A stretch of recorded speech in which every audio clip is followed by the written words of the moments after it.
menyinari alam ini. Embun pagi dihangatkan sang mentari pagi.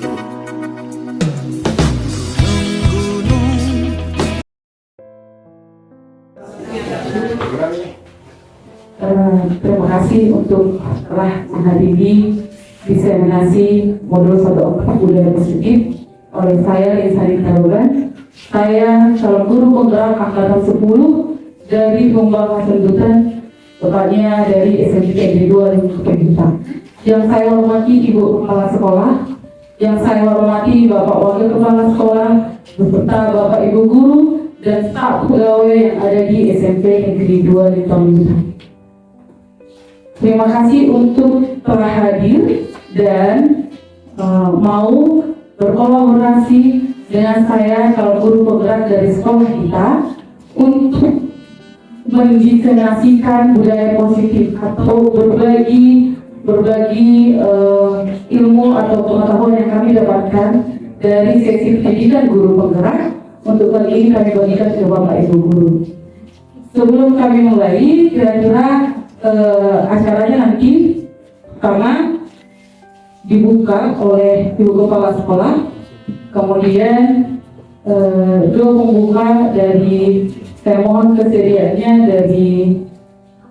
dari apa ya? Mohon kesediaannya Pak. Oke. Baik, kemudian setelah itu langsung memarak dan interaksi, kemudian nanti ditutup memberikan umpan balik atau refleksi dari Bapak Ibu sekalian. Kira-kira begitulah urutan acara kita hari ini. Terima kasih sekali lagi. Saya kasih berikan kesempatannya dengan kedua oleh Bapak.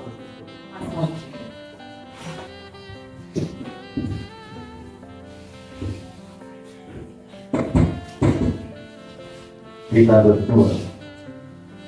Terima kasih ya Tuhan buat banyakkan Tuhan dalam kehidupan kami. Tertarik kami dalam menyelesaikan setiap tugas dan aktivitas kami. Semua ini Tuhan bukan karena kekuatan kami, tapi hanya karena kasih dan banyakkan Tuhan dalam kehidupan kami. Sebentar ya Tuhan, kami akan memulai secara kami jawaban yang akan disampaikan oleh ini. Kiranya memberikan hikmat dan bijaksana hingga kepada teman. Jadi juga kami Yesus, biarlah lewat apa yang kami sampaikan atau materi yang disampaikan, kami semakin mengerti dan kami semakin menambah wawasan kami ya Tuhan lewat apa yang akan disampaikan. Pertemuan kami saat ini Yesus kami serahkan hanya dalam tangan sebagai ilmu dari awal pertengahan hingga akhirnya nanti. Di dalam dan demi nama anak Yesus kami telah berdoa dan mengucap syukur. Amin. Terima kasih. Untuk sesi berikutnya kami berikan kesempatan kepada Ibu.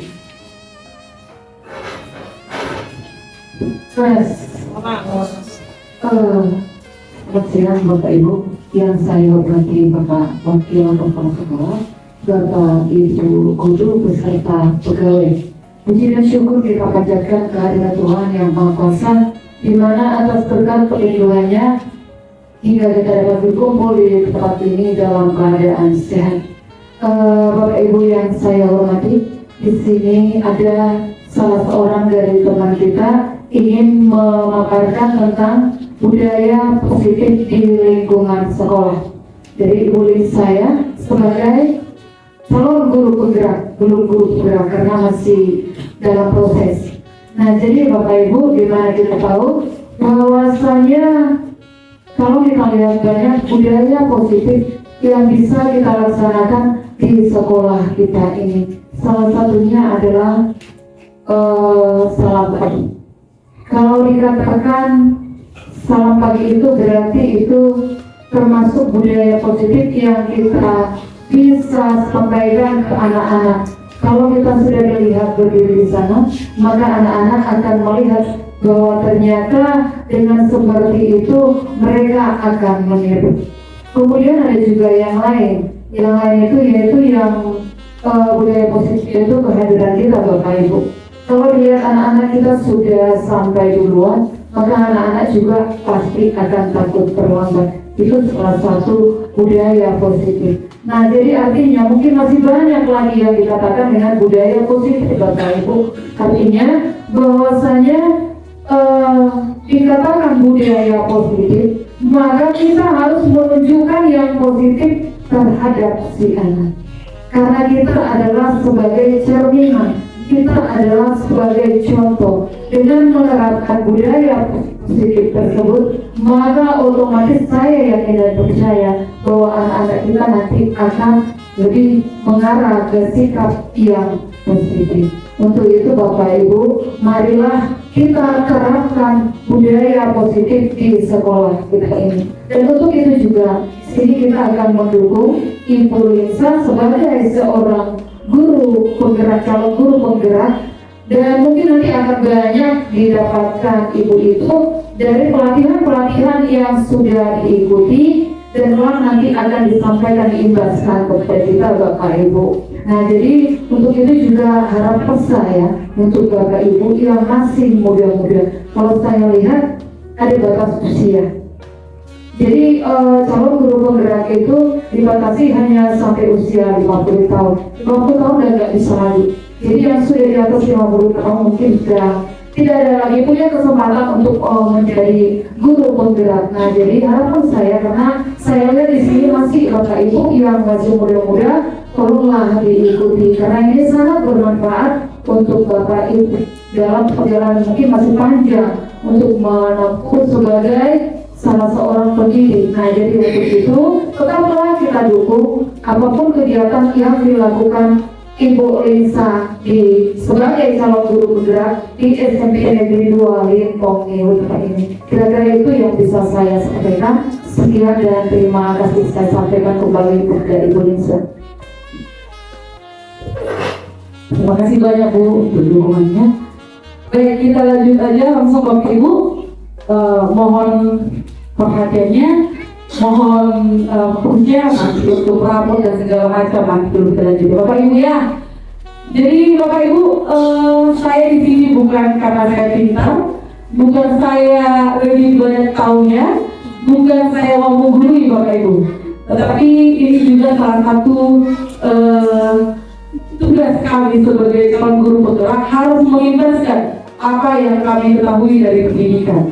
Jadi melalui ini mohon Bapak Ibu dengan segala kerendahan hati jangan sampai dipikir saya menggurui ya Bapak Ibu ya. Setuju ya?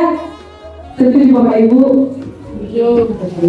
Sebelum kita masuk ke pemaparan, kita buat dulu kesepakatan kelas, kesepakatan kita bersama sebentar. Boleh? Boleh Bapak Ibu, mohon responnya Bapak Ibu. Boleh. Kesepakatan yang pertama, misalnya kita akan aktif selama pemaparan. Setuju? Setuju? Oke, itu yang pertama. Yang kedua boleh ditambahkan oleh Bapak Ibu guru. Silakan diberikan pendapat Bapak Ibu. Kesepakatan yang kedua. Hai Bapak Ibu. Misalnya kesempatan kedua, tidak boleh keluar masuk ruangan selama pemaparan. Yang ketiga, fokus mendengarkan atau memberikan jawaban. Kira-kira seperti itu Bapak Ibu ya. Setuju Bapak Ibu? Setuju ya, oke, baiklah. Setelah kita tadi sudah membuat kesepakatan, kini saya ingin memberikan tujuan pembahasan kita hari ini. Kita mau bahas tentang budaya positif di sekolah. Ada beberapa poin-poin yang penting yang mau kita bahas. Yaitu yang pertama tentang disiplin positif dan nilai-nilai kebajikan universal. Kemudian nanti ada bicara tentang keyakinan kelas. Jadi setelah pembahasan ini kita nanti memahami keyakinan kelas dan boleh mengimplementasikan di dalam kelas. Kemudian ada teori motivasi, hukuman dan penghargaan. Lalu ada kita bahas tentang kebutuhan dasar manusia, tentang restitusi 5 posisi kontrol, dan tentang segitiga restitusi. Jadi Bapak Ibu mungkin Bapak Ibu sudah sering mendengar segitiga restitusi ya Bapak Ibu ya. Tidak ada respon. Mungkin sudah sering mendengar segitiga restitusi Bapak Ibu? Sudah pernah? Belum sering. Oke, sebelum kita ke sini, mungkin kita boleh berdiri dulu Bapak Ibu. Mohon kesediaannya Bapak Ibu untuk berdiri. Oke, kita akan buat dulu sedikit game singkat. Tetapi kalau bisa sebenarnya berpasangan ya Bapak Ibu. Berpasangan, gak ada ya yang berpasangan Bapak Ibu. Supaya melatih fokus ya. Jadi Bapak Ibu boleh satu masing-masing tangan dulu. Sebentar dulu. Oke, coba masing-masing tangan, misalkan kepalutan satu, sudah. Sebelum ke sini, nanti kita buat sini. Sebelum ke sini, kita buat dulu gamenya. Yang sebelah, ada dua, kiri dan kanan. Coba tentukan dulu Pak. Ada kiri dan kanan, itu kanannya. Yang kiri kita namai dia hitam. Coba yang mana yang kiri? Maksudnya ada dua orang Bapak Ibu. Ada 2 orang. Yang kiri kita namai hitam. Kita pilih dulu yang mana si kiri, yang mana si kanan. Oke. Yang kiri hitam, yang kanan hijau. Oke. Yang kiri hitam, yang kanan hijau. Oke. Kemudian nanti kalau saya bilang hitam, berarti yang hitam menangkap yang hijau. Berarti kan? Jadi nanti kan kadang-kadang gini, ditusuk kan? Jadi kepala tangannya Bapak. Jadi kalau saya bilang hitam, berarti ya benar-benar kalau bisa. Dua orang Bapak Ibu, dua orang. Iya, kepalanya. Jadi kan 2 orang. Jadi kita pilih dulu yang mana si hitam, yang mana si hijau. Kalau bisa kita sama dari persepsinya, yang kiri dari hitam, yang hijau di kanan. Jadi kalau saya bilang hitam, berarti si hitam yang hantam, hitam gitu. Ditangkap si hijau menjauh. Jadi yang dapat itu berarti kalah. Yang dapat berarti kalah. Paham ya Bapak Ibu ya? Kita coba. Belum paham. Jadi ada 2 orang kan Bapak Ibu, ada 2 orang. Ada si hitam, ada si hijau. Oke.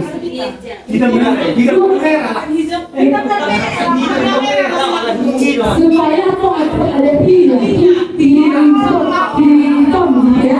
Jadi perbedaannya. Kalau hitam berarti dia yang menghantam. Hitam berarti langsung dia tangannya dari depan langsung dia makan dapat berarti kalah. Siapa yang dapat berarti kalah. Oke, kita mulai perbedaannya. Coba.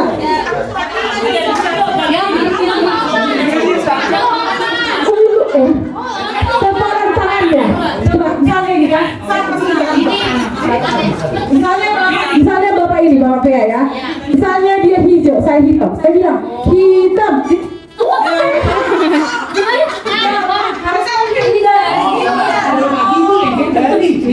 Jadi misalnya kan hitam. Jadi dia misalnya kan harusnya kan dia nggak sadar antara hitam. Kalau saya bilang hitam nggak dapat misalnya begitu. Kalau dapat berarti dia kalah. Gitu. Satu orang Bu. Dua. 1 orang 1 tangan. Iya. Oke. Jadi kita bikinnya. Jadi kalau saya bilang hijau berarti kalau iya, yang hijau yang menangkap. Oke, iya. Coba ya. Oke Bu.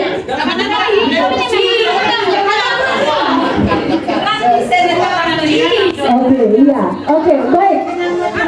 Kita coba. satu tangan ibu bersama. Oke. Coba ya. Pojok pertama ya. Kiri ke kiri. Kanan ke kanan. Hitam.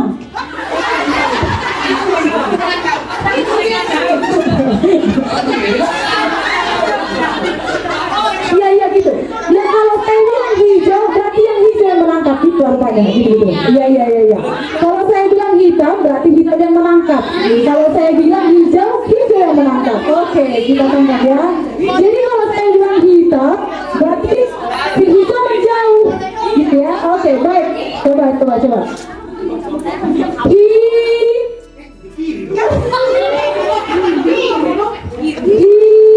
Hijau. Ada yang cakap, ada yang cakap. Oke. Oke, kita coba sekali lagi. Hitam. Oke. Hijau. Ada yang dapat Bapak Ibu? Yang mana? Berarti kalau PPM ya. Oke, tepuk tangan untuk semua ya Bapak Ibu. Silakan kembali. Oke, baiklah. Oke, jadi kita bahas dulu sedikit Bapak Ibu tentang budaya positif. Apa sih rupanya budaya positif itu? Kita bisa lihat di sini. Budaya positif itu adalah nilai kebajikan. Bisa terlihat dari belakang sana ya Bapak Ibu ya. Oke, nilai kebajikan yang menjadi keyakinan dan menjadi karakter atau ciri khas di sebuah komunitas atau lembaga. Dalam hal ini kita di sekolah, berarti budaya positif yang mau kita maksud ini antara kita sebagai guru, murid, dan seluruh warga sekolah. Kemudian dalam konteks ini budaya positif di sekolah berarti nilai-nilai dan kebiasaan di sekolah yang berpihak kepada murid. Jadi kita harus semakin sering Bapak Ibu mengagung-agungkan bahasa bahwa sekolah itu harus semuanya berpusat kepada murid. Semua kita harus berpihak pada murid. Baik, mungkin untuk mempelajari atau untuk membahas budaya positif ini perlu ada perubahan paradigma. Bapak Ibu. Jadi dari yang kami pelajari dari modul selama kurang lebih 3 bulan selama pendidikan guru penggerak, akhirnya kami menyadari, dan ini yang saya bagikan ke Bapak Ibu, bahwa murid bukanlah tabula rasa. Artinya Bapak Ibu begini, kalau zaman dulu kita menganggap bahwa murid itu adalah kertas kosong, ya betul ya Bapak Ibu ya, kita selama ini menganggap bahwa murid adalah kertas kosong. Artinya kita sebagai guru berhak atau bertugas untuk membuat coretan di kertas itu lalu membentuk murid. Seperti itu kira-kira selama ini ya Bapak Ibu ya. Iya kan?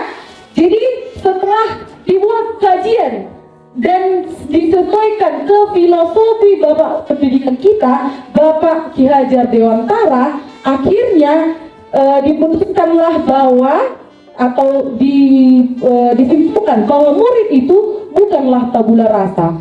Bukan tabula rasa artinya bukan kertas kosong. Jadi ternyata Bapak Ibu bahwa murid itu ibarat kertas yang sudah memiliki coretan, tetapi belum jelas atau masih samar-samar. Nah, gitu Bapak Ibu. Jadi kita di sini sebagai guru tentu tugas kita hanyalah menuntun. Menuntun artinya kita yang mencoba memperjelas coretan itu, memperjelas coretan yang sudah ada pada murid itu. Itulah makanya pada kurikulum merdeka kita harus menyesuaikan ke kodrat alam dan kodrat zamannya murid, gitu ya. Setiap anak itu berbeda. Itu makanya kita sering pembelajaran diferensiasi, gitu Bapak Ibu ya. Jadi kemudian ada kodrat alam dan kodrat zaman. Kodrat alam itu seperti anak tentu sudah ada berbeda secara biologisnya, berbeda gaya belajarnya, berbeda perilakunya atau bawaan dasar dia dari rumah, gitu Bapak Ibu. Kemudian zamannya Pak JS mungkin berbeda dengan zamannya kami yang kelahiran 95. Tentu berbeda ya Bapak Ibu ya, berbeda ya. Jadi ada kodrat zaman. Nggak bisa lagi kita paksakan zamannya Pak JS misalnya, mohon izin Pak JS, zamannya Pak JS misalnya ke zaman kami sekarang. Tidak bisa kita paksakan karena memang ada namanya kodrat zaman. Kemudian ada di sini dibicarakan bahwa guru itu ibarat petani. Jadi sama seperti kita, kalau misalnya kita mau menanam jagung, tentu kita tidak boleh berharap bahwa yang tumbuh itu nanti menjadi kacang. Sepakat Bapak Ibu? Sepakat ya?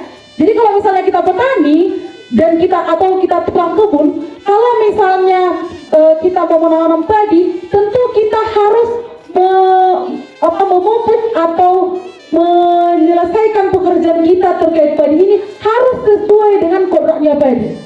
Tidak mungkin kita buat menanam padi dengan cara menanam kacang, ya Bapak Ibu ya. Jadi harus sesuai kodratnya padi, bahwa padi seperti ini, yang dibutuhkan padi ini, dan cara mengelola padi harus seperti ini. Seperti itu. Jadi kita harus menjadi petani gitu Bapak Ibu ya. Kemudian tentu kita harus berpihak pada murid. Itunya tujuan sekolah. Bahkan visi sekolah kita semuanya bermuara pada murid. Karena output kita sebagai guru adalah murid. Kalaupun gurunya hebat, tetapi kalau muridnya tidak ada yang hebat, sama aja gurunya gagal. Jadi outputnya adalah murid. Tentu karena outputnya murid, maka kita harus berpihak pada murid. Kita harus mengetahui kebutuhan murid. Kemudian untuk ini kita mau bicara sebenarnya budaya positif ini lebih ke bagaimana cara kita membuat budaya positif itu ke siswa. Menerapkan disiplin positif itu kepada siswa. Jadi Bapak Ibu mungkin untuk sederhana ini coba Bapak Ibu kepal dulu tangan. Coba tangan kanan misalnya Bapak Ibu dikepal. Atau misalnya di sampingnya mengganggu.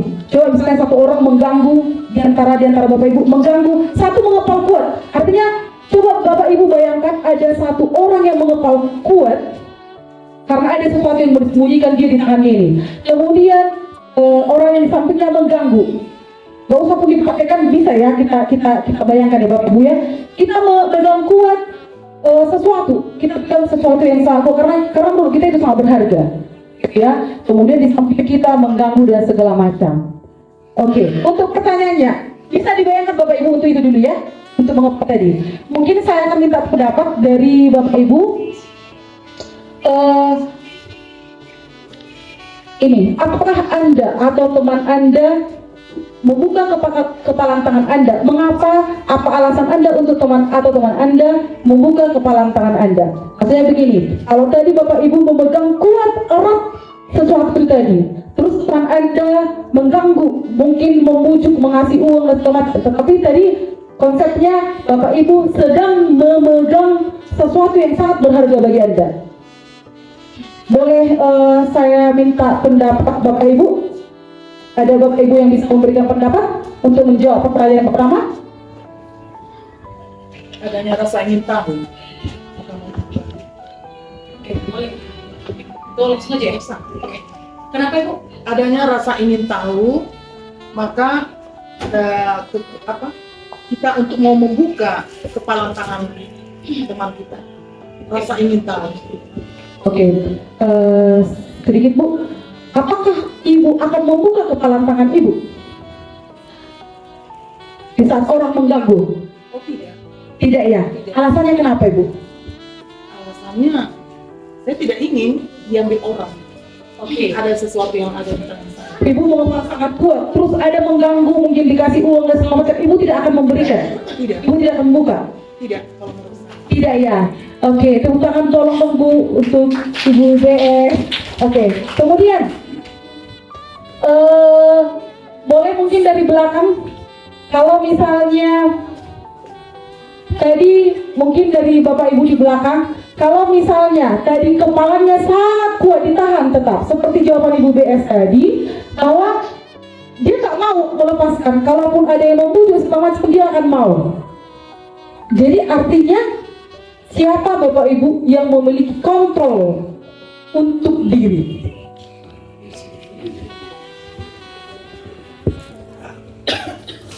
Terima kasih atas pertanyaan yang ada diawali seperti itu. Ketiga pertanyaannya adalah masalah walaupun dikatakan di sini keterangan, tapi sebenarnya itu adalah untuk mengatasi yang membuat keributan seharusnya. Itulah maknanya ini. Jadi kalau kita seorang guru, ada murid kita mengepalkan tangan, maksudnya ada mengganggu, maka untuk menjawab pertanyaan nomor 3 dalam kegiatan ini sesungguhnya siapa yang memegang kendali atau kontrol? Ya jelas kendalinya sama guru. Nah, guru yang memegang kendalinya di situ. Contoh, kita sudah masuk mengajar dan kita sudah menjelaskan, tiba-tiba ada murid mungkin suatu turbulensi seperti di kapal turbulensi gangguan angin, ini di kelas distorsi namanya. Nah, apabila terjadi seperti ini ada gangguan, maka kita sebagai guru harus bisa mengendalikan ini. Dengan cara bagaimana mengendalikannya? Ya zaman sekarang ya dengan cara mendekatkan diri kepada siswa. Kalau zaman kami dulu mentampar, ya mentampar di zaman kami. Kalau saya penempatan 1 Maret 91 sampai tahun 2002 saya pindah ke Lintong ini, saya masih keras terhadap murid. Dan ternyata murid itu, tapi sekarang sudah berubah. Tuntutan kurikulum ini sekarang kita diharapkan menggali bakat yang ada tersimpan sama si murid. Nah, bagaimana cara kita untuk menggali ini sekarang? Itulah mau kita pelajari dulu dari segi pemaparan ini. Ini ibarat apa ini? Waktu mengapa sekolah dulu di SPG, sekolah pendidikan guru, sekolah guru olahraga SGO, ini sebenarnya erat kali hubungannya dengan ilmu jiwa, psikologi anak. Bagaimana untuk menguasai kelas? Itu yang sekarang yang tertuju di sini. Jadi pertanyaan itu, apabila ada kepalan tangan itulah gangguan. Kuat atau lemah kepalanya tetap. Kalau lemah kepalanya gangguan kecil, kuat kepalanya berarti gangguan besar. Nah, sebagai guru untuk menjawab nomor 3, siapa yang sebenarnya memegang kendalinya? Tetap guru.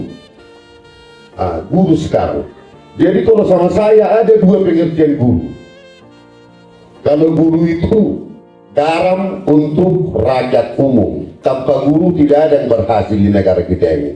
Kedua, utang roh umur. Apa hubungannya ke situ? Kalau banyak utang kita ya ada sedikit semangat kita untuk mengajar. Tapi mudah-mudahan tidak terjadi seperti itu. Sekian dan terima kasih. Untuk tangannya Bapak Ibu. Oke, tidak ada yang salah. Tidak ada yang salah ya Bapak Ibu. Tetapi mohon untuk kembali lagi ya. Tadi kita kepal dan sangat kuat. Ini tangan kita, diri kita. Lalu ada yang mengganggu dari luar, teman kita, bahkan orang terdekat kita misalnya, ada yang mengganggu. Kita Bapak Ibu tetap mempertahankan itu. Artinya Bapak Ibu, kontrol apapun yang terjadi keluar dari kita, sebenarnya itu ada kontrol dari diri kita. Setuju Bapak Ibu ya? Apapun perilaku tindakan kita itu berdasarkan kontrol diri, gitu ya. Jadi Bapak Ibu sedikit di sini mungkin agak sedikit bukan bertentangan ya, tetapi mungkin sedikit klarifikasi gitu ya Bapak Ibu. Kita sebagai guru selama ini memiliki ilusi atau mungkin apa bahasanya ya, mungkin hayalan. Kita menghayal bahwa gini, ada namanya teori kontrol. Ini ada para ahli yang menyatakan Bapak Ibu, ada ilusi guru mengontrol murid. Jadi gini Bapak Ibu, kan tadi kita guru, kita mengepal tangan kita. Artinya murid juga sama dengan kita, memiliki kontrol diri. Nah itu dia, murid itu memiliki kontrol diri. Jadi di sini bahasanya gini Bapak Ibu, pada dasarnya kita tidak dapat memaksa murid untuk berbuat sesuatu. Dan jikalaupun murid tersebut memilih untuk, jika misalnya murid itu memilih untuk tidak melakukannya, kalaupun misalnya kita paksa, itu ilusi kita, dia hanya sedang mau dikontrol. Tetapi itu kalau misalnya dia tidak mau melakukan sesuatu, itu kalau misalnya akhirnya dia mau tetapi karena kita paksa, itu bukan kontrol dirinya. Bapak Ibu. Jadi itu hanya ilusi. Kemudian yang kedua, ilusi bahwa semua penguatan positif, efektif, dan bermanfaat. Artinya begini Bapak Ibu, segala usaha yang kita buat untuk mempengaruhi murid agar mengulangi suatu perilaku tertentu itu usaha untuk mengontrol murid. Kalau kita melakukan usaha untuk mengontrol murid, itu masih semuanya motivasi eksternal. Jangan-jangan setelah kita misalnya bujuk-bujuk, dia mau. Kita bujuk-bujuk melakukan sesuatu, kita kasih penghargaan, atau misalnya kita puji-puji, dia mau melakukan apa yang kita buat. Atau misalnya kita hukum, kita libas, gitu Bapak Ibu, dia mau melakukan tindakan yang kita mau. Tetapi itu bukan dari kemauan dirinya, itu bukan kontrol dirinya, masih kontrol, dia sedang dikontrol orang, gitu Bapak Ibu ya. Jadi itu masih hanya membuat motivasi eksternal pada murid. Jadi itu tadi ada ilusi bahwa kritik dan saran juga itu menjadi ilusi bagi kita bahwa itu bisa mengubah motivasi intrinsiknya siswa, motivasi dalam diri siswa. Gitu Bapak. Kemudian ada ilusi bahwa orang dewasa berhak memaksa, gitu ya. Itu yang salah Bapak Ibu ya. Sebenarnya murid kita itu punya sesuatu dalam dirinya, punya kontrol dalam dirinya, gitu Bapak Ibu. Kemudian kita perlu ada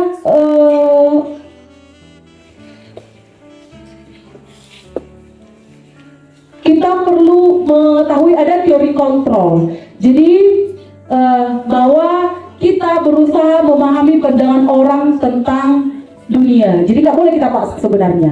Memang harus dia yang memunculkan motivasi intrinsik dalam dirinya. Jadi melalui semua itu kita udah paham bahwa murid itu tadi berbeda di awal tadi Bapak Ibu ya. Bahwa murid itu berbeda, terus kita paksa sesuai kontrol diri kita, nggak bisa berubah. Itu makanya sering siswa, kok ini udah kelas 3 jadi bandel, gitu Bapak Ibu ya. Selain dari pengaruh lingkungan, itu juga karena budaya belum menjadi karakter dalam dirinya, gitu Bapak Ibu. Kemudian kita bahas sekarang tentang disiplin dan nilai-nilai kebajikan universal. Bapak Ibu, prinsip disiplin positif, karena berbeda Bapak Ibu, disiplin biasa sama disiplin positif. Jadi kita bahas dulu prinsip disiplin positif itu kita harus lakukan, biasakan, lalu budayakan. Disiplin positif itu menumbuhkan kesadaran internal, bukan eksternal ya Bapak Ibu, internal dalam diri. Kemudian dorongan bukan hadiah, bukan karena dia melakukan sesuatu lalu dia berbuat baik, mendapatkan sesuatu baru berbuat baik. Jadi bukan hadiah, memang dorongan dalam dirinya. Kemudian untuk kalau misalnya ada pelanggaran atau ada sesuatu yang tidak sesuai dengan disiplin positif itu, yang tidak sesuai dengan keyakinan, maka perlu ada konsekuensi yang logis, bukan hukuman. Kemudian Bapak Ibu, kata disiplin memang sering disebutkan atau dikaitkan seperti tata tertib, teratur, kepatuhan, seperti itu ya Bapak Ibu. Disiplin diri itu berarti bertanggung jawab terhadap apa yang dilakukan karena mendasar tindakan mereka pada nilai-nilai kebajikan. Misalnya Bapak Ibu begini, saya datang ke sekolah tepat waktu. Coba ya Bapak Ibu, saya datang ke sekolah tepat waktu. Kalau misalnya saya melakukan itu hanya karena takut kepada atasan, saya tidak dikatakan disiplin. Tidak dikatakan disiplin positif. Atau misalnya, saya datang tepat waktu ke sekolah hanya karena supaya saya mendapat hadiah atau penghargaan dari kepala sekolah. Itu juga belum dikatakan disiplin positif. Jawabannya, saya harus datang tepat waktu ke sekolah karena saya bertanggung jawab sama diri sendiri. Saya bertanggung jawab sama diri sendiri, saya bisa manajemen waktu dengan baik. Gitu Bapak Ibu ya. Kemudian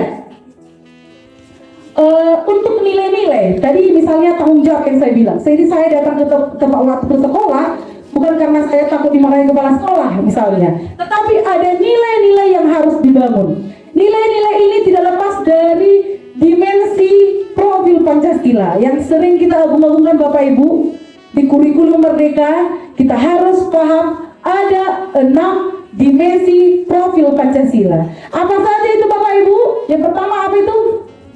Nampak ya? Yang kuning. Beriman, bertakwa, pokoknya ini ketuhanan ya. Yang pertama yang ketuhanan. Kedua apa Bapak Ibu? Berkebinekaan global. Kemudian yang ketiga bergotong royong. Kemudian kreatif. Kemudian bernalar kritis, dan terakhir mandiri. Inilah Bapak Ibu yang diharapkan, yang kita harapkan murid itu menjadi seorang pelajar yang memiliki ini, yang memiliki 6 ini. Jadi ada nilai-nilai kebajikan. Jadi mungkin nilai apa sih? Seperti dia Bapak Ibu, nilai-nilai yang dimaksud ini ada di tabel ini, mungkin tidak nampak di situ. Seperti misalnya nilai kesehatan, atau nilai tanggung jawab, atau nilai mandiri, nilai-nilai mungkin, atau hal-hal positif, atau kalimat-kalimat positif ya Bapak Ibu. Kemudian kita bicara dulu tentang motivasi, hukuman, dan restitusi. Setelah kita bicara tentang disiplin tadi, tentu haruslah ada sesuatu tindakan untuk yang kita lakukan, tindakan yang kita lakukan untuk orang yang tidak mengikuti disiplin positif. Setuju Bapak Ibu ya? Setuju ya? Tidak mungkin lah kita buat disiplin positif, ternyata ada si A yang melakukan, si B tidak melakukan. Tentu harus ada sesuatu yang diberikan sebagai ganti rugi bagi dia telah melakukan kesalahan. Kira-kira seperti itu ya? Mungkin selama ini Bapak Ibu kita sering melakukan hukuman ke siswa, karena 3 ini berbeda.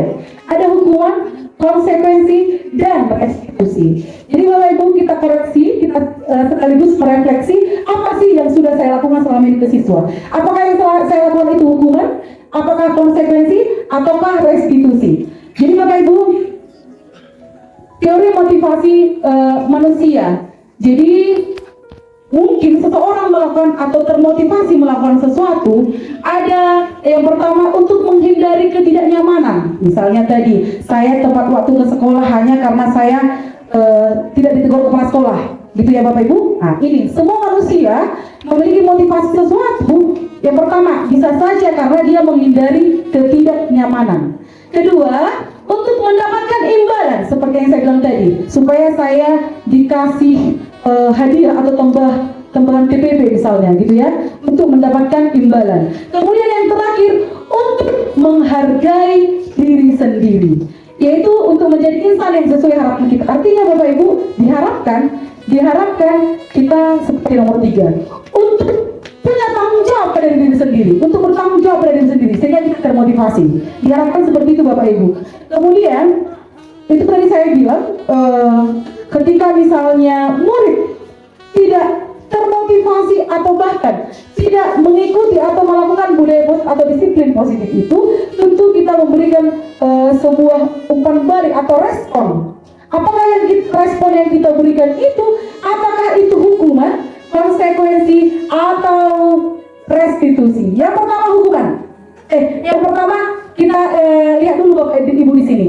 Misalnya yang pertama, lari mengelilingi lapangan basket 2 kali karena terlambat hadir di sekolah. Menurut Bapak Ibu, itu merupakan hukuman atau konsekuensi? Coba Bapak Ibu yang mengatakan hukuman, angkat tangannya dong Bapak Ibu. Yang menyatakan hukuman, coba ya Bapak Ibu yang menyatakan itu hukuman. Yang pertama dulu, yang pertama, lari mengelilingi lapangan basket 2 kali karena terlambat hadir di sekolah. Coba angkat tangannya Bapak Ibu. Hukuman, yang menyatakan itu hukuman. Oke. Kemudian yang menyatakan konsekuensi? Konsekuensi. Oke Bapak Ibu, nanti kita cek ya. Kemudian yang kedua, membersihkan coretan yang dibuatnya di meja tulis. Yang menyatakan itu hukuman? Tidak ada. Yang menyatakan konsekuensi? Semua ya? Semua Bapak Ibu? Oke, kemudian murid diminta untuk push up 15 kali karena tidak menggunakan masker ke sekolah. Menurut Bapak Ibu itu hukuman atau konsekuensi? Hukuman ya? Oke, kemudian menggantikan kertas tugas teman yang telah dicoret-coret. Konsekuensi, sudah mulai ada gambarannya Bapak Ibu ya. Kemudian berjemur di lapangan basket pukul 12 siang karena mengobrol dengan teman. Oke, sudah mulai nampak apanya konsepnya Bapak Ibu ya. Coba kita lihat.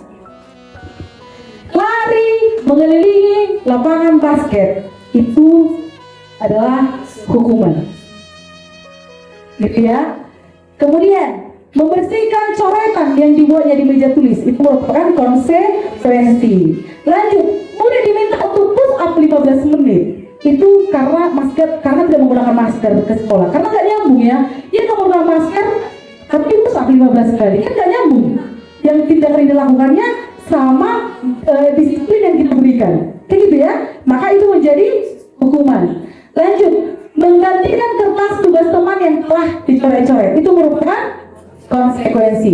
Dan terakhir, berjemur di lapangan basket jam 12. Ini paling gak nyambung lagi karena mengobrol dengan teman. Coba Bapak Ibu, kira-kira apalah misalnya yang kita kasih respon kita ketika ada teman-teman murid kita ngobrol dengan temannya. Coba mungkin ada yang bisa kasih pendapat Bapak Ibu.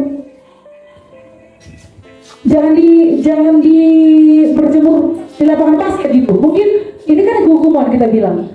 Sebagai konsekuensi mungkin ada yang bisa kasih pendapat Bapak Ibu. Apa yang bisa kita lakukan? Kalau ada murid kita mengobrol di kelas, apa seharusnya yang kita lakukan? Apalah mungkin? Berdiri di muka kelas. Ayo, gak apa Bapak Ibu sekali berdiskusi. Mungkin dari sana Pak PM.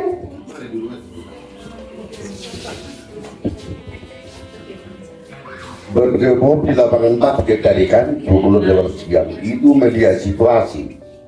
Kalau memang terlalu panas cuacanya, maka kita bikin dia berdiri di dalam di muka kelas sama temannya itu. Karena kalau kita paksakan nanti berjemur di lapangan basket, kebetulan cuaca sangat panas juga, bisa juga berbahaya. Maka kita hukum dia berdiri di hadapan kelas. Lari mengelilingi lapangan basket 2 kali karena terlambat hadir di sekolah, itu termasuk tadi hukuman. Biasanya kalau terlambat bisa kita buat dia berdiri di muka pintu ruangan kelas. Membersihkan coretan yang dibuatnya di meja tulis, sebagai konsekuensinya bisa kita suruh dia menulis sejumlah kata-kata. Murid diminta untuk push up 15 kali mereka tidak menggunakan masker ke sekolah. Kebetulan situasinya sekarang tak laku lagi masker, maka hukumannya hanya tinggal peringatan. Sekian dan terima kasih. Baik, terima kasih Bapak Ibu. Kita lihat dari penjelasannya. Nanti kita putuskan bersama ya Bapak Ibu ya. Untuk hukuman itu bersifat tidak terencana atau tiba-tiba. Oke, kemudian anak atau murid tidak tahu apa yang akan terjadi dan tidak dilibatkan. Kemudian hukuman bersifat satu arah berarti hanya dari guru, dari pihak guru yang memberikan, dan murid hanya menerima suatu hukuman tanpa melalui suatu kesepakatan. Beda Bapak Ibu ya. Kemudian atau pengarahannya itu hanya dari pihak guru, baik sebelum dan sesudahnya. Hukuman yang diberikan bisa berupa fisik maupun psikis murid, atau anak disakiti oleh suatu perbuatan dan kata-kata. Maksudnya begini Bapak Ibu. Jadi kalau misalnya hukuman itu kadang yang diberikan guru dengan tindakan yang atau kesalahan yang dilakukan oleh murid itu tidak nyambung. Itulah biasanya ciri khasnya sebagai hukuman. Misalnya Bapak Ibu, kalau ada guru olahraga ada siswa yang tidak membawa baju olahraga, lalu guru olahraganya menyuruh siswa lari keliling lapangan 2 kali. Itu merupakan hukuman atau konsekuensi? Ini ceritanya di pelajaran olahraga. Hukuman atau konsekuensi Bapak Ibu? Bisa hukuman, bisa konsekuensi. Hukumannya. Oke, saya ganti masalahnya, kasusnya. Di pelajaran olahraga, ada anak yang tidak mengikuti olahraga dengan baik, hanya bermain-main. Lalu gurunya menyuruhnya untuk keliling lapangan 2 kali. Ini pelajaran olahraga. Itu hukuman atau konsekuensi? Hukuman atau konsekuensi? Konsekuensi karena Tadi kan Bu, situasinya pada saat olahraga, si anak tidak melakukan gerakan dengan baik, lalu disuruh lari. Nah, saya kira itu hukuman. Tadi kan melihat situasinya, dia melakukan gerak senam begitu kan? Saya kira kalau konsekuensi dia disuruh ke depan bagaimana melakukan gerak yang baik, bukan disuruh lari nggak sesuai dengan situasinya begitu maksudnya. Sesuai dengan materi apa topiknya pada saat itu. Oke. Ada lagi pendapat Bu? Oke. Boleh berdiri aja Bu, Ibu. Menurut saya itu hukuman. Kenapa? Karena biasanya hukuman itu diambil dan diberikan sesuai dengan kehendak yang memberikan hukuman. Sementara konsekuensi itu disepakati di awal dan sudah ditentukan sebelum kegiatan itu dimulai. Oke. Terima kasih, tepuk tangan Bapak Ibu. Jadi tidak ada satu orang pun yang menyatakan itu konsekuensi Bapak Ibu. Tidak ada ya? Tidak ada yang menyatakan itu konsekuensi, nggak ada. Ya, kalau itu kesepakatan jadi konsekuensi. Iya, betul ya Bapak Ibu ya. Jadi kalau sudah sepakati dari awal, dan sebenarnya itu pun nyambung karena pelajaran olahraga kan. Kecuali dari pelajaran seni, saya suruh dia lari-lari agak tidak nyambung. Jadi kalau itu pelajaran olahraga lalu saya suruh dia lari-lari di lapangan, itu masih merupakan konsekuensi. Apalagi masih tadi ada disepakati di awal ya Bapak Ibu ya. Oke, baik. Baik, selanjutnya kita bicara dulu tentang konsekuensi. Konsekuensi ini sudah disepakati, gitu ya. Jadi makanya benar tadi kata Ibu MH, karena kan disepakati, kalau misalnya disepakati di awal dan itu di pelajaran olahraga disuruh lari-lari, itu bisa menjadi konsekuensi. Kemudian sudah dibahas dan setujui oleh murid dan guru. Umumnya dibuat oleh pihak guru dan semua siswa, murid dan guru itu sama-sama mengetahui. Kalau kamu mencoret buku temanmu, kamu harus mengganti bukunya. Misalnya seperti itu. Gitu Bapak Ibu ya. Lanjut. Kemudian ada yang lebih canggihnya lagi. Jadi tentunya diharapkan kita tadi, jangan kita memberikan hukuman Bapak Ibu. Jangan kita memberikan hukuman ke murid. Kita lebih baik menggunakan konsekuensi. Lebih bagusnya lagi, lebih sempurna lagi, kita menggunakan restitusi. Ya Bapak Ibu ya, restitusi itu adalah proses menciptakan kondisi murid untuk memperbaiki kesalahan. Artinya ketika kita buat respon restitusi, ketika kita buat restitusi ini, ada kesadaran dalam diri dia untuk tidak melakukan kesalahan itu lagi. Bukan malah dendam ke gurunya, atau bukan jadi menjelekkan gurunya, gitu ya. Jadi restitusi ini diharapkan ketika sudah kita berikan restitusi ke siswa, maka itu akan ada kesadaran menciptakan kondisi bagi murid untuk memperbaiki kesalahan mereka. Jadi restitusi ini mempunyai tujuan dan artinya untuk memulihkan dirinya setelah berbuat salah. Penekanannya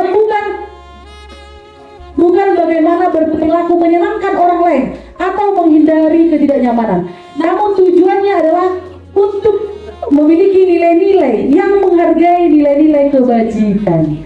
Gitu ya Bapak Ibu. Kemudian ada juga satu hal yang perlu saya bagikan. Rupanya Bapak Ibu, kita kasih penghargaan ke murid itu juga salah. Itu juga merupakan hukuman bagi murid. Jadi kita tidak boleh memberikan penghargaan terus-menerus kepada siswa. Karena apa? Ini dia, ada di sini Bapak Ibu, pengaruh jangka pendek. Penghargaan itu tidak efektif. Karena ketika kita tidak berikan penghargaan itu, maka dia tidak mau melakukan itu lagi. Jadi tidak ada kesadaran tersendiri dalam diri siswa itu. Jadi tidak boleh. Kalau zaman dulu saya berpikir, kalau ada anak PPL dulu ketika saya sekolah misalnya ada anak PPL seperti itu, ketika bisa menjawab soal dikasih pulpen, ketika menjawab soal dikasih hapus. Justru setelah dilakukan seperti itu penelitiannya menurut para ahli, justru siswa yang sering dibuat seperti itu justru menjadi siswa yang sering berbuat salah karena dia menjadi ketergantungan terhadap penghargaan itu. Begitu Bapak Ibu. Kemudian kita masuk ke topik berikutnya tentang keyakinan kelas. Kalau di awal tadi saya sudah membuat kesepakatan kelas, jadi tidak sebatas itu Bapak Ibu. Mungkin di PMM kita sudah sering membahas membuat kesepakatan kelas, kan gitu Bapak Ibu ya, membuat kesepakatan kelas. Jadi lebih canggihnya lagi sekarang ada namanya keyakinan kelas, bukan kesepakatan kelas. Kita lihat di sini Bapak Ibu, mengapa keyakinan kelas? Mengapa tidak peraturan kelas saja? Gitu ya, jelas di sini ya. Mengapa kita memiliki peraturan tentang penggunaan helm pada motor mengendarai kendaraan roda? Jadi misalnya begini Bapak Ibu, kenapa kita harus menggunakan helm? Kenapa kita harus menggunakan helm? Itu kan peraturan ya. Peraturan nggak Bapak Ibu? Kita harus menggunakan helm ketika mengendara di lalu lintas. Peraturan ya Bapak Ibu ya. Bisa nggak kita ambil sebuah nilai dari situ? Nilai apa yang mau kita ambil dari situ? Ada pula jawabannya di situ. Untuk keselamatan. Kan gitu ya, keselamatan diri sendiri. Saya lagi nih, ada sebuah peraturan begini. Dilarang membuang sampah sembarangan. Nilainya apa ya Bapak Ibu? Nilainya apa? Kesehatan? Kebersihan? Apa lagi Bapak Ibu? Keindahan? Boleh nggak menjadi kita bilang itu tanggung jawab sama diri sendiri? Tanggung jawab? Bisa ya? Bisa ya Bapak Ibu? Kemudian kalau ada lagi peraturan dilarang datang terlambat. Peraturan ya? Bisa nggak kita ambil keyakinan atau nilai dari situ? Apa nilai dari situ? Dilarang terlambat ke sekolah. Apa nilainya? Disiplin, tanggung jawab. Atau mungkin contoh yang paling sederhana lagi, dilarang mencontek. Berarti nilai apa di situ? Kejujuran, tanggung jawab. Satu lagi, mandiri ya, mandiri. Kita sepakat untuk seperti itu ya Bapak Ibu. Jadi nilai-nilai itu sudah sangat banyak kita ketahui. Jadi diharapkan di sekolah kita tidak membuat peraturan-peraturan yang seperti itu. Kita membuat keyakinan di kelas, keyakinan. Jadi kita jangan menggunakan kalimat-kalimat negatif. Jangan seperti ini. Dilarang datang terlambat ke sekolah. Tidak seperti itu. Kita diharapkan membuat kalimat positif.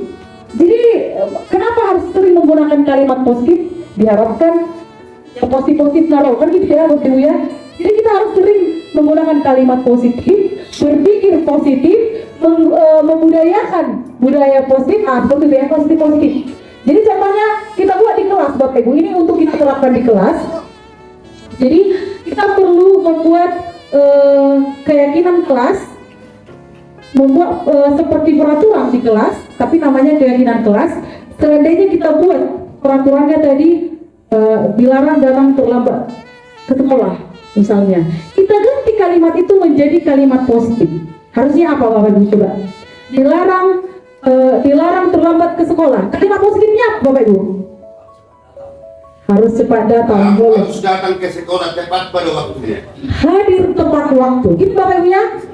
Oke, kalau misalnya ada lagi,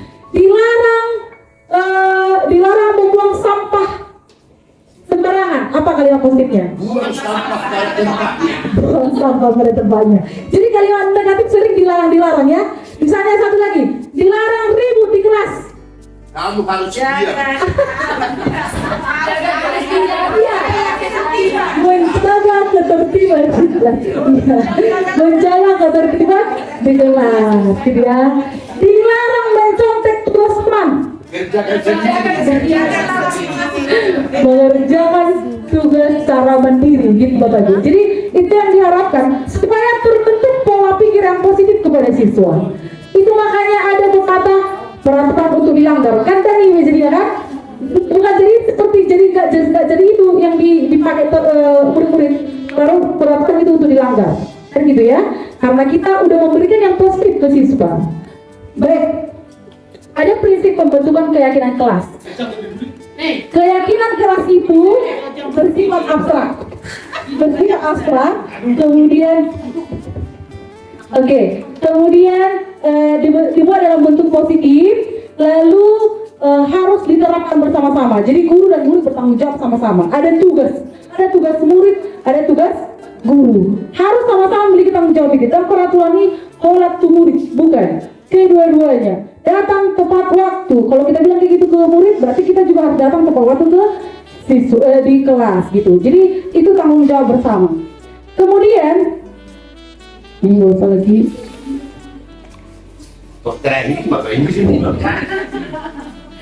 Oke, Bapak Ibu perlu juga ini sangat penting. Ada kebutuhan dasar manusia. Sama halnya dengan murid. Jadi kenapa ada seorang murid namanya Hiyataju, gitu ya?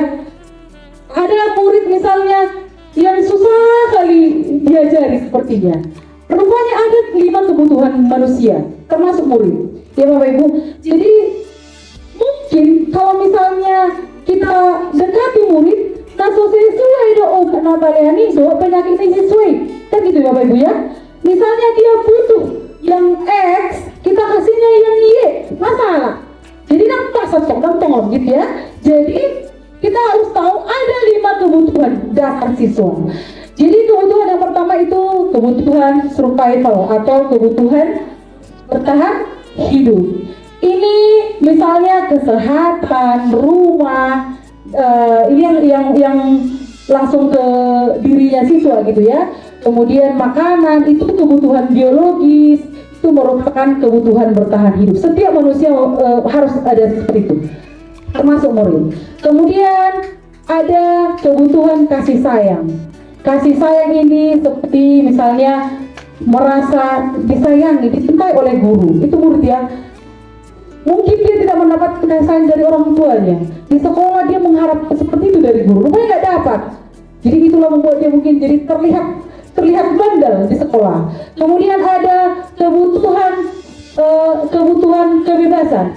Kebebasan artinya gini Bapak Ibu, kita boleh kasih ke siswa memilih gaya belajar seperti apa yang dia mau atau yang sesuai ke dia.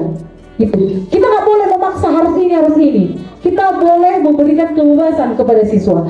Lalu ada kesenangan. Pada dasarnya murid semuanya ingin bermain. Itu udah kodrat.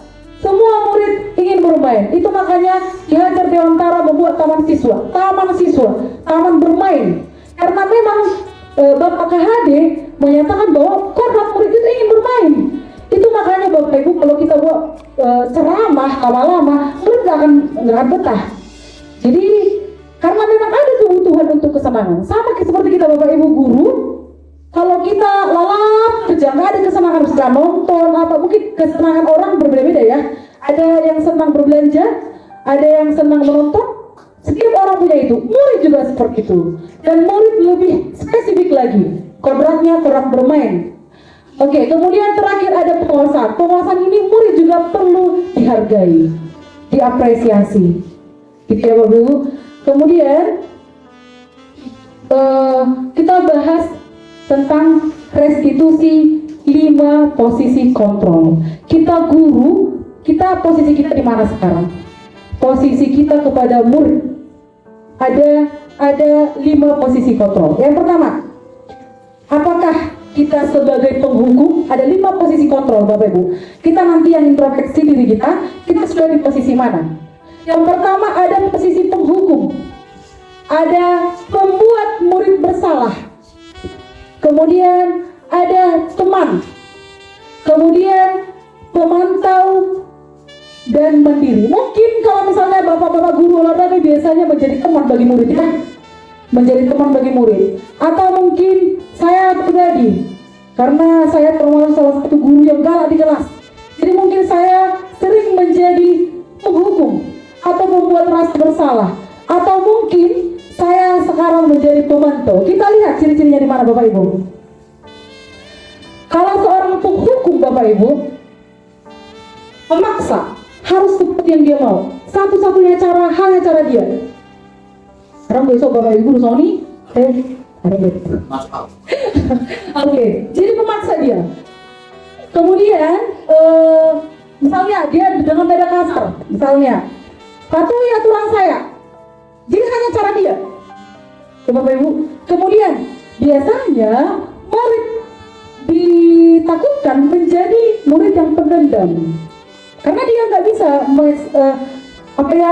mengungkapkan ekspresi dia, karena udah dipaksa. Kalau mau digurui gitu ya. Kemudian, apakah Bapak Ibu juga membuat merasa bersalah? Ini juga salah. Membuat merasa bersalah. Kita sering menjadi guru yang membuat merasa bersalah murid itu. Misalnya begini, ada bahasa begini. Misalnya si Lenora misalnya. Lenora, kau kerjakanlah tugasmu itu. Kau gak kasihan nengok mamamu di rumah? Atau kok gak kasihan nengok saya udah capek loh di depan. Nah itu membuat murid merasa bersalah. Hasilnya apa yang ditakutkan? Di posisi ini murid akan memiliki penilaian diri yang buruk tentang diri mereka.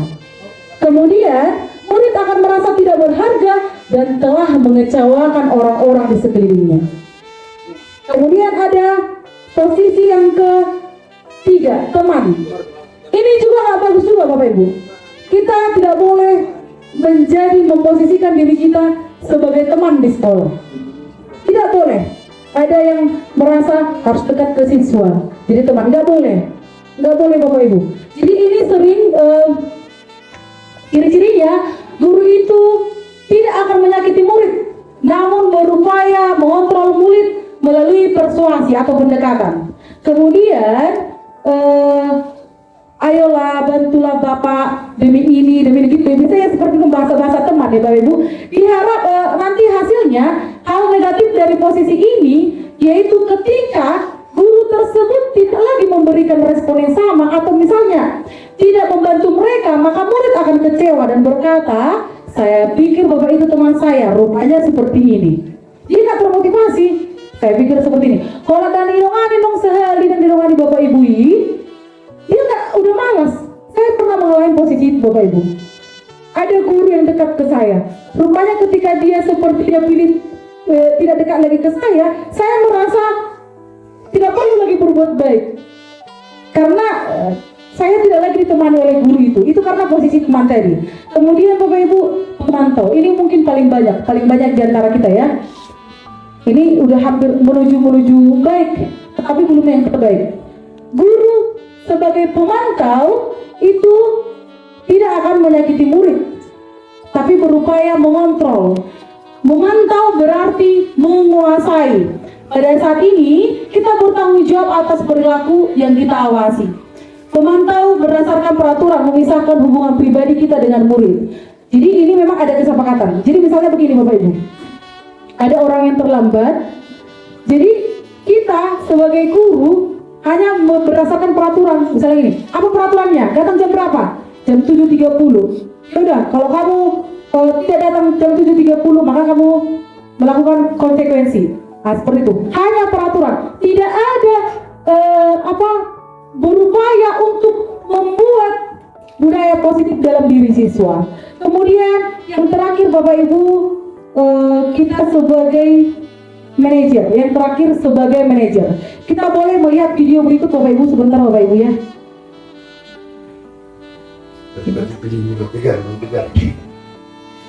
Ini sedikit ya.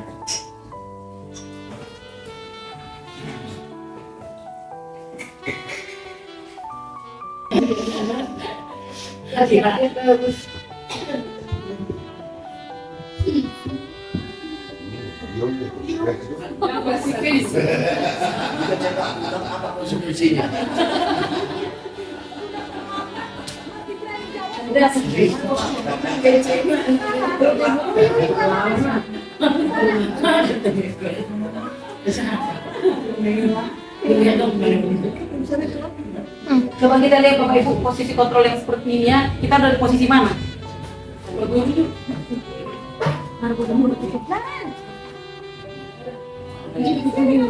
Dasar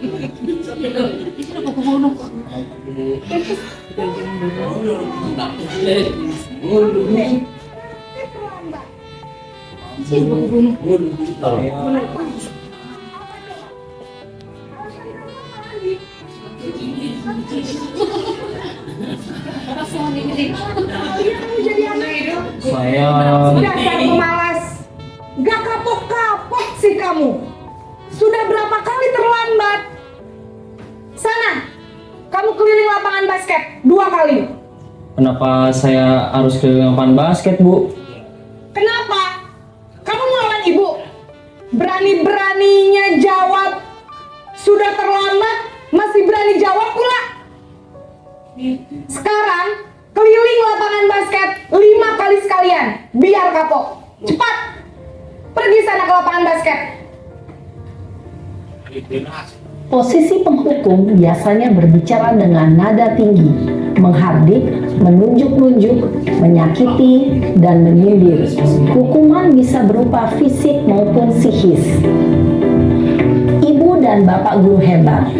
Dampak yang terjadi pada murid ketika guru berada pada posisi penghukum adalah murid cenderung akan memberontak, bahkan menyimpan dendam.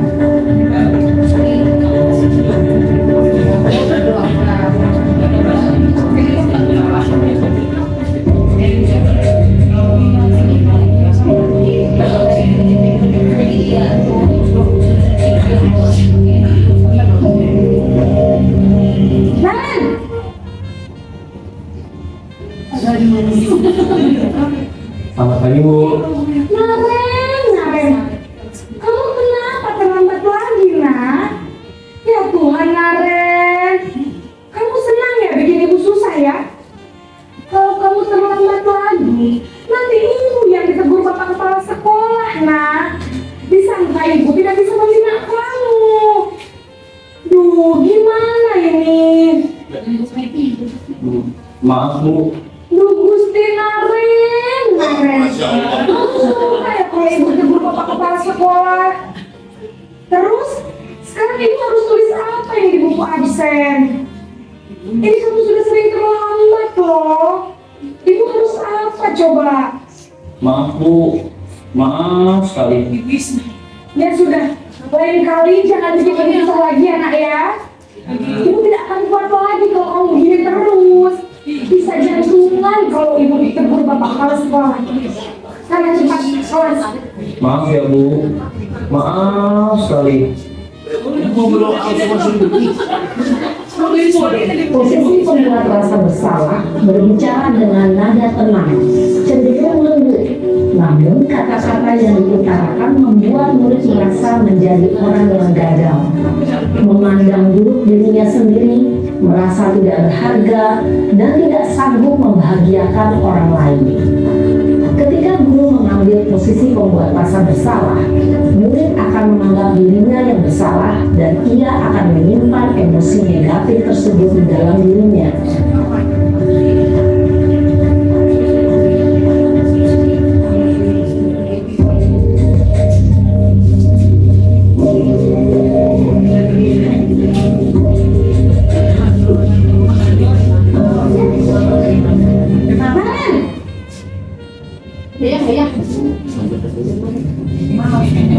Selamat pagi, Bu.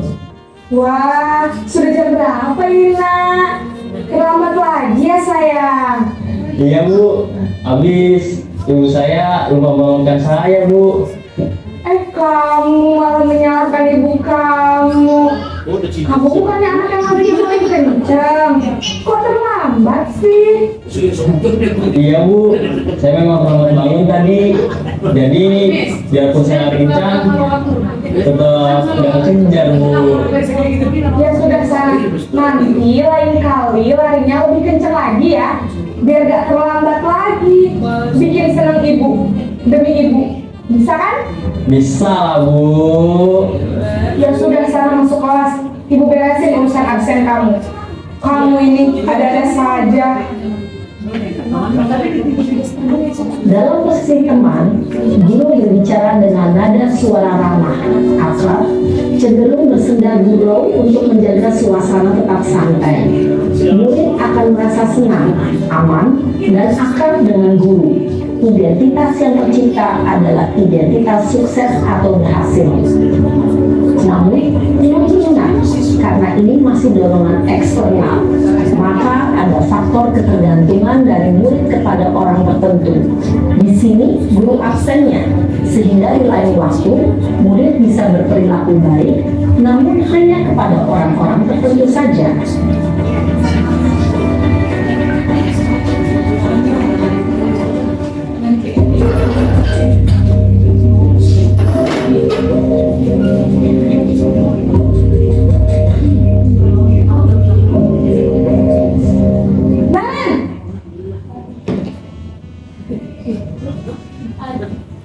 Selamat pagi Bu. Naren, apa peraturan sekolah kita tentang jam berapa kita harus masuk sekolah, nak? Kita harus di sekolah jam 7 Bu. Iya betul, sekarang sudah jam 7.20. Naren sudah tahu konsekuensinya jika terlambat hadir. Paham Bu. Saya harus tinggal kelas pas jam istirahat selama 20 menit. Iya benar, konsekuensinya demikian. Jadi nanti jam 9.30 pas istirahat, kamu harus tinggal di kelas, kerjakan tugas tambahan untuk ketertinggalan kamu, ya? Baik Bu. Posisi pemantau mengandalkan penghitungan atau data untuk mengontrol murid. Guru mengarahkan murid berdasarkan peraturan dan konsekuensi. Seorang pemantau menunjukkan bahasa tubuh dan ekspresi wajah yang datar dan cenderung formal.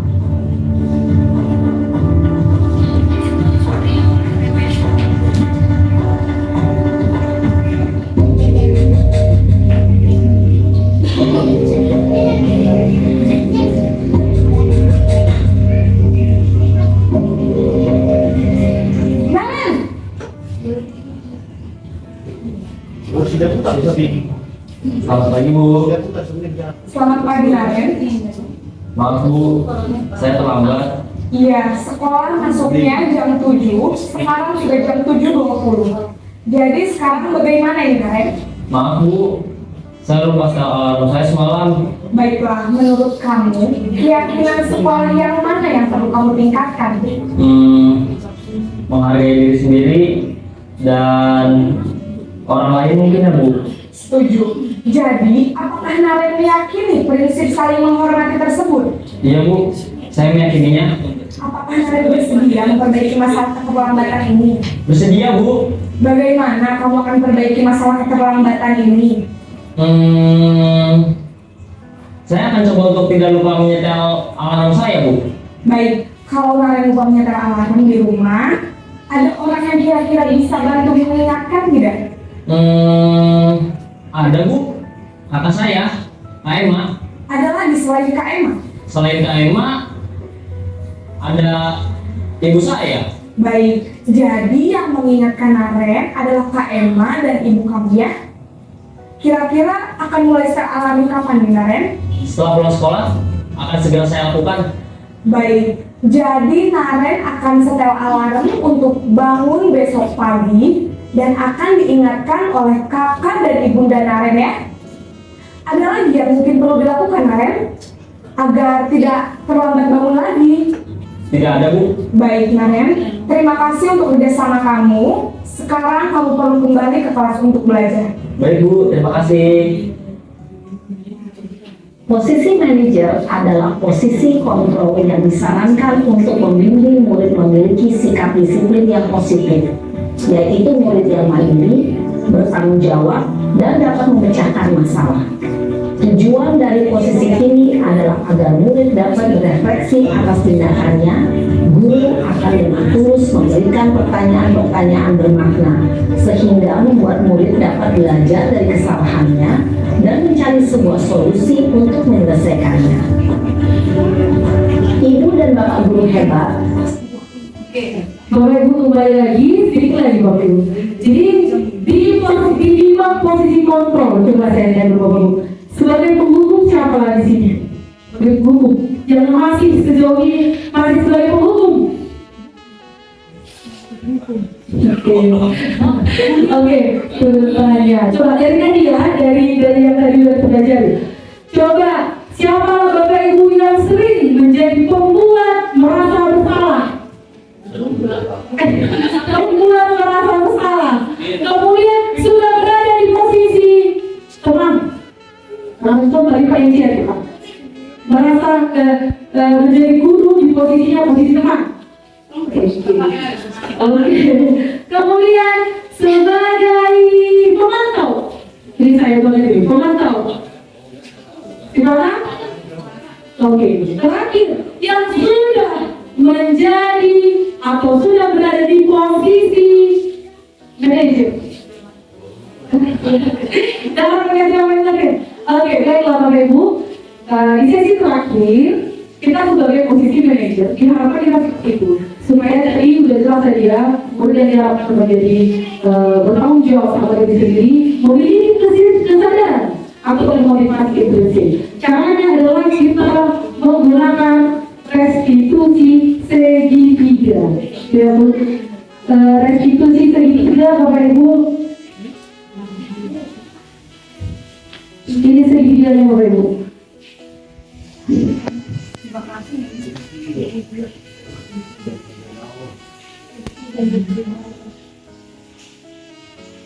Oke, ada segitiga restitusi Bapak Ibu. Jadi kalau murid bersalah atau melakukan kesalahan, kita tidak boleh menjadi penghukum dan juga tidak bisa menjadi teman. Kita tidak boleh membuat kesalahan. Tetapi yang tiga ini kita harus berada sebagai manajer. Yang pertama, apa itu segitiga restitusi? Yang pertama, kalau kita menghadapi atau murid datang yang bermasalah datang ke kita perlu yang pertama validasi. Dalam tujuh Bapak Ibu, memvalidasi. Yang pertama menstabilkan identitas. Contohnya begini, ada suatu murid bermasalah, kita tanya dulu. Kamu kenapa? Kita nggak menjudge. Oh, kamu tuh bodoh kali kamu buat seperti itu. Kita nggak boleh menjudge. Kita tanya kesalahannya, lalu kita seperti oh, wajar mau mukul temanmu. Karena saya pun, kalau misalnya ada teman saya mengganggu saya akan memukul teman saya itu. Itu menstabilkan identitas. Dia nggak merasa gagal dalam hal itu. Jadi kita perlu membuat situasi seperti itu. Jangan kita langsung memukul temanmu bahwa kamu orang yang gagal. Tidak boleh seperti itu. Jadi kita stabilkan dulu. Kita boleh bilang, saya juga pernah seperti itu. Itu hal yang wajar. Gitu. Jadi dia merasa, oh, aku tidak terlalu bersalah atau aku mempertahankan diriku. Kemudian setelah itu, setelah kita buat menstabilkan, supaya apa tujuannya kita menstabilkan identitas? Tidak mau mengeluarkan pendapatnya Bapak Ibu. Tidak mau mengeluarkan apa unek-unek dalam dirinya. Kenapa dia melakukan kesalahan itu? Sehingga kita perlu membuat pertanyaan bermakna. Kenapa rupanya? Apa yang membuat seperti itu? Kalau kamu seandainya nggak membuat seperti itu, apa rupanya yang kamu dapatkan? Jadi kita membuat pertanyaan bermakna. Lalu kemudian yang kedua, ada memvalidasi tindakan yang salah. Tetap kita harus validasi tindakan yang salah. Tindakan yang seperti itu salah ya. Tindakan yang begini salah ya, nak, gitu misalnya. Tapi jangan sebenarnya kita yang menjudge. Bisa kita dorong dia sampai dia menyatakan itu salah. Iya Ibu, tadi saya salah. Seharusnya kalau saya sama si pangeran misalnya begitu, saya gitu jawab dia atau saya pukul dia. Harusnya saya mengontrol emosi. Dia yang menjawab, siswa ini yang menjawab. Kemudian yang terakhir, kita harus membuat keyakinan. Membuat keyakinan artinya siswa yang memperbaiki kesalahannya. Jadi bertanya, kira-kira kalau udah seperti ini, apa yang bisa kamu lakukan untuk memperbaiki kesalahanmu? Misalnya dia merobek baju temannya, jadi mungkin dia jawabannya begini, nanti saya akan menjadikan bajunya karena saya telah merobek. Nah, jadi itu sudah bagian dari menemukan kesalahannya Bapak Ibu, sudah memperbaiki kesalahannya. Diharapkan setelah ini dia bertanggung jawab untuk dirinya dan orang lain. Jadi Bapak Ibu, saya sudah pernah mencoba melakukan itu di kelas. Kalian sedikit aja Bapak Ibu. Terakhir Bapak Ibu.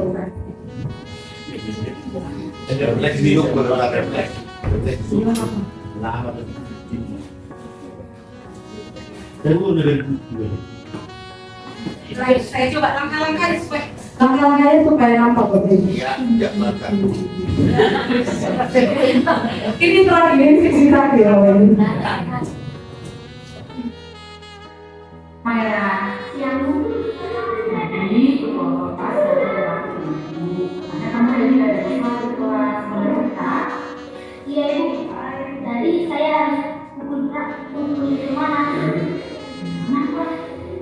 Karena dari tadi dia menyebutkan nama bapak saya tidak suka kalau nama bapak saya tidak terus sama dia. Ya, wajar kamu marah. Saya juga bilang kalau nama orang tua saya Joko, pasti saya marah. Iya. Terus apa yang kamu lakukan terhadap temannya? Saya betul-betul di kemana, tetapi saya tidak sengaja untuk kepalanya di kemana nanti.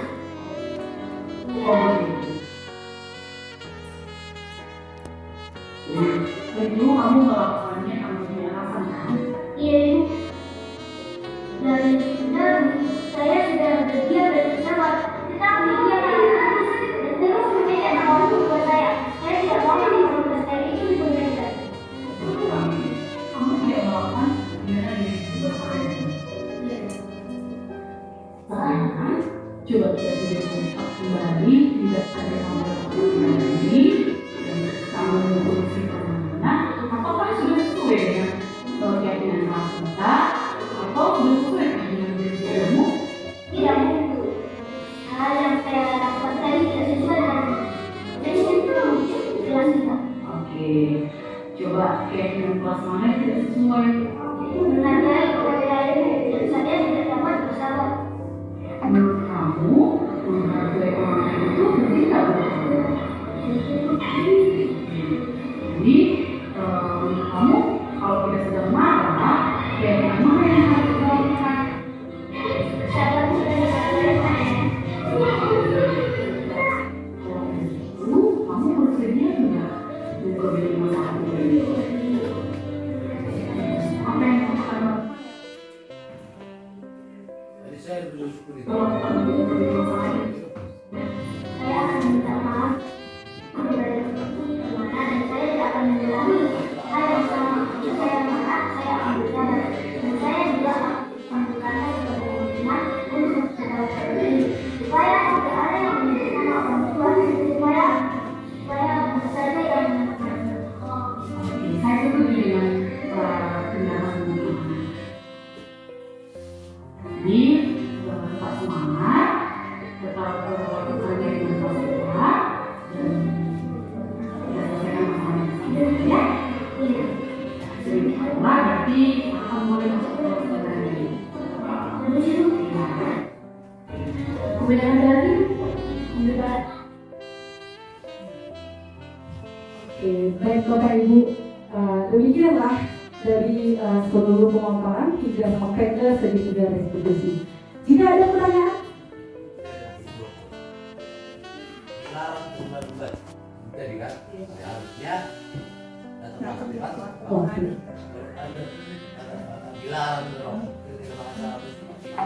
menjaga kenyamanan lingkungan, jadi kesehatan. Dilarang merokok, jaga kesehatan.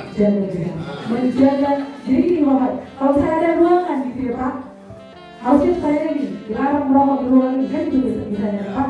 Jadi jawabannya gini, menjaga kenyamanan ruangan. Jadi termasuk merokok itu kan udah mengganggu kenyamanan Pak. Iya, jadi gitu. Jadi ini yang kita kenapa rumahnya nggak boleh merokok? Karena nggak nyaman ruangan, atau menjadi nggak sehat. Jadi menjaga kesehatan misalnya begitu Pak. Jaga cara, jaga pendekatan. Oke, terima kasih Bapak Ibu untuk telah fokus dari akhir. Mohon tepuk tangan untuk semua Bapak Ibu. Sebelum kita berikan ke Ibu Kepala untuk penutupan, saya mohon satu orang Bapak Ibu untuk juga didokumentasikan kira-kira bagaimana bahan refleksinya sebelum mengikuti pemaparan budaya positif ini dan setelah. Mungkin ada sesuatu yang berkesan yang yang mengena dalam oh awalnya saya seperti ini, sekarang menjadi seperti ini. Awalnya saya tidak pernah begini, sekarang saya pernah begini. Oh, presidennya mungkin 2 orang dari 1 bapak guru, 1 ibu guru ya.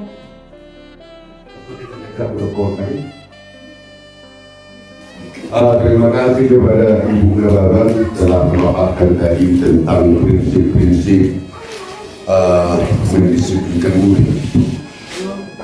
Segala sesuatunya dalam mendisiplinkan murid adalah bergantung kepada situasi pada saat itu. Sama seperti kata orang Batak itu, kita lihatlah apa yang terjadi di lapangan. Karena begini, walaupun itu tadi sudah kita tonton, kita perdendangkan, tetapi melihat kondisi belakangan murid kita ini, maka harus kita sesuaikan dengan situasinya. Masalah menghukum, sebenarnya zaman dulu, zaman kami masih bisa menghukum mulai tahun 1991 sampai tahun 2005 masih bisa menghukum. Sesudah tahun 2005 sudah ada HAM capek memukul guru, ya guru terjepit. Nah, maka sekarang marilah kita belajar terus menerus bagaimana mendisiplinkan murid tanpa unsur hukuman dan unsur paksaan. Sekian dan terima kasih. Tepuk tangan Bapak Ibu. 1 orang lagi dari Ibu Guru mungkin. Pas. Tidak ada lagi? Atau mungkin ada Bapak Guru lah, 2 orang nih.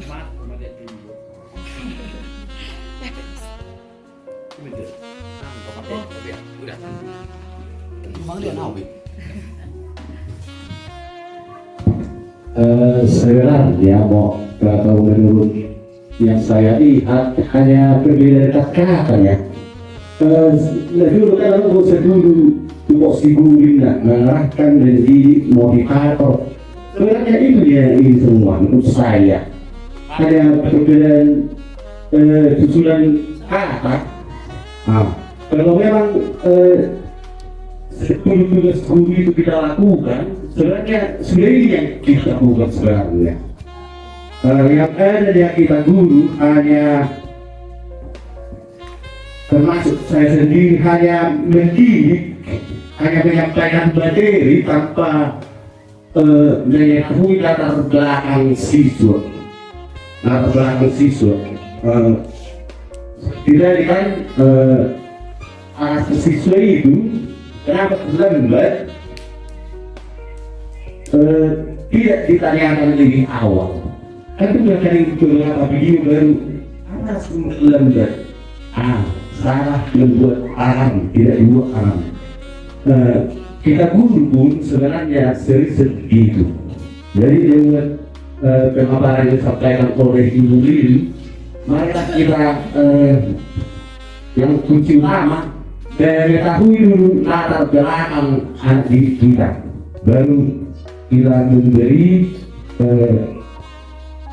konsekuensi atau menyusun peraturan di kelas atau disebut dari kesepakatan keyakinan kelas. Itulah menurut saya. Terima kasih.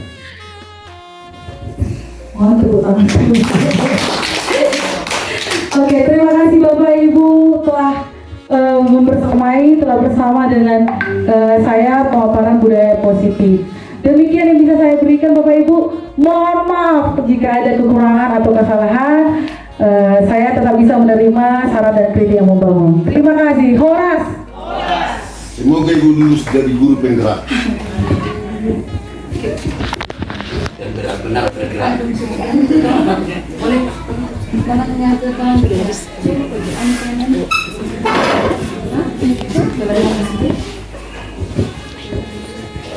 Jadi mulai di Ibu penggerak kan gitu. Sebenarnya tadi saya nggak mengikuti secara keseluruhan. Artinya kebetulan tadi ada tamu yang nggak bisa dihindari, harus ditemuin kan gitu. Maka saya keluar, jadi mereka baru pulang, saya masuk kembali. Artinya yang saya dengar cuma sepongkol Ibu Linsa. Nah, jadi cuman sudah bisa saya tangkap dari apa yang disampaikan Bapak Fasal tadi. ada satu hal budaya positif mungkin yang harus kita terapkan di sekolah, yaitu mengenai peserta didik. Kita langsung memponis, terkadang begitu ya, kita langsung memponis tanpa kita tahu latar belakangnya bagaimana, kenapa dia seperti itu. Maka di situ diharapkan memang Bapak Ibu guru punya catatan tersendiri, khususnya untuk wali kelas, bagaimana kondisi anak kita itu di dalam kelas gitu. Atik buaru nga tersisa hiya lima di jabu, atik buaru na broken, atik buaru memang na sudah tuhon na tuwe sama sekali kan gitu. Dan banyak lagi hal yang mungkin sering terjadi terhadap si anak yang kita tidak ketahui, dan mungkin si anak tersebut takut untuk menyampaikan. Kalau Bapak Ibu mungkin pernah menonton video siswa SMA yang dipukul, yang dihukum gurunya, yang bahkan sampai teman-temannya disuruh melempari karena terlambat masuk, dilempari pakai kertas, tapi tidak tahu apa masalah dia, kenapa dia terlambat. Ternyata setelah dilihat, dia harus mengantar orang tuanya dulu ke rumah sakit karena sakit. Nah, jadi di saat itu sudah nggak ini lagi, orang tuanya sudah meninggal, maka dia langsung masuk ke sekolah. Mungkin karena permintaan dari orang tuanya, dia udah tepat waktu dan tidak terlambat lagi, maka dia jujur di sana. Karena dia mengatakan bahwasanya, iya, kalian lakukanlah karena mama saya sudah meninggal, begitu kan? Nah, jadi artinya kenapa dia terjadi seperti itu? Harus kita lihat dulu latar belakangnya bagaimana. Apakah memang yang ada sesuatu hal yang membuat dia malas belajar gitu. Itulah yang disebut tadi, termasuk juga itu budaya positif ya Bapak Ibu. Nah, jadi cukup bagus ya Ibu Lin saya, artinya dengan adanya yang disampaikan Ibu Linsa tadi mengenai budaya positif, maka paling tidak saya pikir untuk pengembangan kita di dalam kelas, pengetahuan kita di dalam kelas, dari segi untuk melihat bagaimana situasi anak-anak kita, tidak langsung menghukum. Nah, jadi itu sangat bagus. Nah, kemudian juga yang kedua tadi kesepakatan kelas sama ya Teh Bu ya. Keyakinan kelas itu sama dengan kalau nggak salah kesepakatannya, atau mungkin tata tertib yang ada di kelas itu diganti jadi keyakinan kelas. Artinya tata tertib yang ada di kelas itu keyakinan kelas, berarti artinya mengajak anak-anak harus yakin kamu bisa seperti ini gitu. Jadi tidak ada lagi istilah tata tertib gitu, artinya mungkin bahasa itu yang diganti yang sebenarnya itu. Nah, jadi ini yang perlu kita dorong kepada anak-anak supaya mereka memahami bahwa itu penting kita buat masing-masing lah itu nanti di kelas, mungkin di tahun ajaran baru ya Bapak Ibu, sekarang mungkin sudah tanggung. Nah, jadi di tahun ajaran baru mungkin nanti masing-masing Bapak Ibu di kelasnya buat dulu seperti itu, ada keyakinan kelas, artinya siapa yang melanggar ya kita harus kasih sanksi gitu, sanksinya bagaimana kan gitu, artinya sanksi-sanksi yang memiliki respon positif lah, jangan menghukum, jangan memukul dan sebagainya gitu ya Bapak Ibu ya. Nah, jadi akhirnya saya sampaikan untuk Ibu Linsa, terima kasih untuk pemaparannya hari ini. Semoga apapun yang dipaparkan hari ini bermanfaat untuk kita semua. Sekian dan terima kasih. Nah, kemudian ini akan kita lanjutkan kembali Bapak Ibu, sedikit lagi ya Bapak Ibu, kembali alana auke ngamalihian. Nah, jadi di sini mengenai PMM kita Bapak Ibu, kalau yang sudah, karena ini banyak yang belum dinilai ya Bapak Ibu, coba dibuka Bu. Nah, lihat ya, ini coba yang 2/3 itu.